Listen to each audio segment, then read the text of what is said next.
In a stunning turn of events, Real Madrid's illustrious reign in the UEFA Champions League came to an unexpected end as they were handily defeated by Arsenal with a 5-1 aggregate scoreline in the quarterfinals. This outcome not only marks a significant upset but also serves as a poignant reminder of a timeless truth in soccer: individual talent does not guarantee success in a team-oriented game. Real Madrid, the defending champions and a club synonymous with success, had entered the 2024-25 season with high hopes following their record 15th Champions League title. The club's ambition was further bolstered by the high-profile signing of superstar Kylian Mbappé, who was expected to propel them to even greater heights. However, as the tournament unfolded, it became evident that something was amiss. Over two legs against Arsenal, a team that has steadily reinvigorated itself under manager Mikel Arteta, Real Madrid appeared disjointed and tactically uninspired. Despite boasting a star-studded lineup that included the likes of Mbappé, Vinicius Jr., Jude Bellingham and seasoned veterans Luka Modric and Federico Valverde, the team struggled to establish any coherent game plan. Vinicius Jr. and Mbappé were left to wander aimlessly, often isolated and frustrated as they failed to penetrate a resolute Arsenal defense. In the first leg, Real Madrid suffered a humiliating 3-0 defeat at the Emirates Stadium, leaving them with a monumental task in the return fixture at the Santiago Bernabéu. While hope flickered after Vinicius Jr. managed to score in the second leg, cutting the deficit momentarily, Arsenal quickly extinguished any chance of a comeback with a late goal from Gabriel Martinelli. Critics are now questioning the effectiveness of Real Madrid's current approach, suggesting that the club's desire to assemble a super team may have undermined the foundational principles of teamwork and tactical cohesion. Everyone expected us to be competitive again, but there's a big difference between having stars and having a functional team, commented a source within the club. Meanwhile, Arsenal's success is a testament to their systematic approach. The Gunners have cultivated a squad characterized by versatility and a collective work ethic where each player understands their role within the tactical framework. Their recent performances illustrate that balanced, coordinated ball movement and strategic planning often outweigh individual brilliance. As Real Madrid grapples with the fallout from this disappointing season, they find themselves in a precarious position. The club currently sits outside the top spot in La Liga and has not achieved a victory by multiple goals since February. The pressure is mounting as they look toward the future, striving to reclaim their status both domestically and in Europe. In the broader context, this year's Champions League has underscored the shifting dynamics of elite football, where teamwork and tactical discipline increasingly overshadow individual prowess.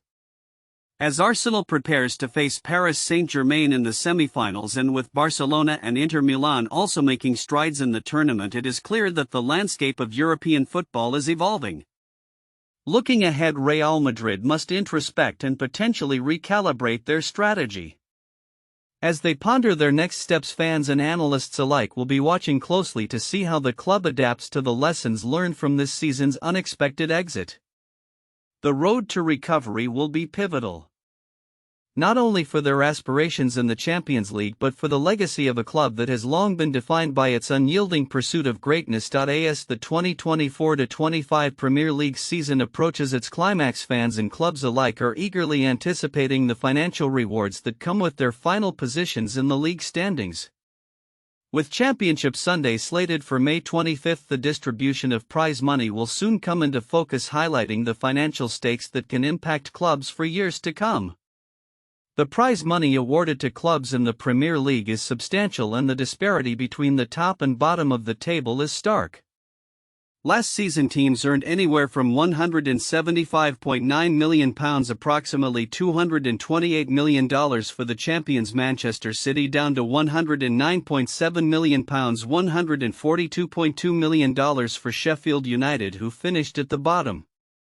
These figures illustrate the enormous financial implications of league performance, with each position translating into a significant monetary difference.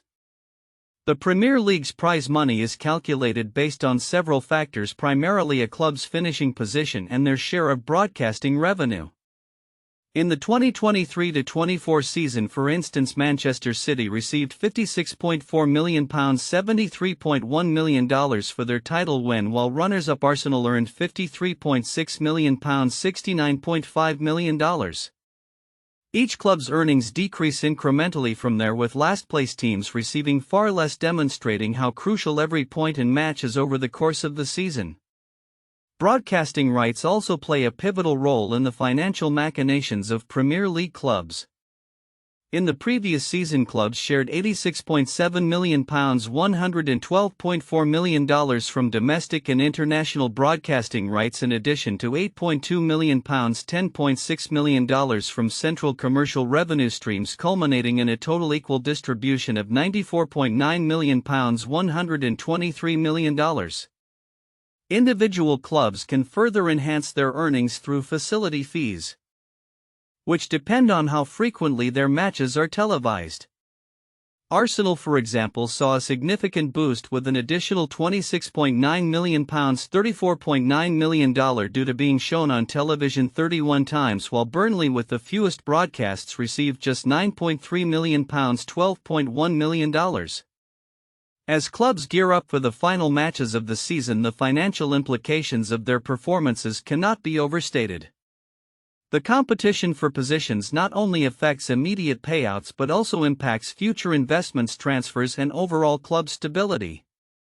Manchester City and Arsenal exemplified this with their tight financial race last season. City narrowly edged out Arsenal in total payments due to merit payments, despite Arsenal's higher facility fees. The fierce competition at the top of the table reflects the broader economic stakes as clubs vie for not just glory but financial security. Meanwhile, in a separate yet equally compelling narrative, Everton faced a starkly different scenario as they prepared for their last Premier League match at Goodison Park. The club recently banned a supporter who attempted to remove a seat with tools, causing damage to the historic stadium. This incident serves as a reminder of the emotional connections fans have to their clubs and venues, especially as Everton transitions to a new stadium at Bramley-Moore Dock next season. The club's decision to keep Goodison Park for their women's team illustrates their commitment to preserving the venue's heritage even as they move forward. As the season concludes, the focus will shift to how clubs navigate their financial landscapes, leveraging their league standings to bolster their futures. The combination of broadcasting revenue, merit payments, and fan engagement will continue to shape the Premier League's competitive landscape, making each match a critical juncture in the ongoing saga of English football. The coming weeks promise to deliver not only thrilling matches but also crucial financial implications that will resonate throughout the league for seasons to come. As the Serie A season reaches its thrilling climax, the focus shifts to Inter Milan as they prepare to face Lazio in a key match this Sunday. The anticipation is heightened by the partial return of three pivotal players, Henrik Mkhitaryan, Benjamin Pavard, and Davide Fratesi, to training.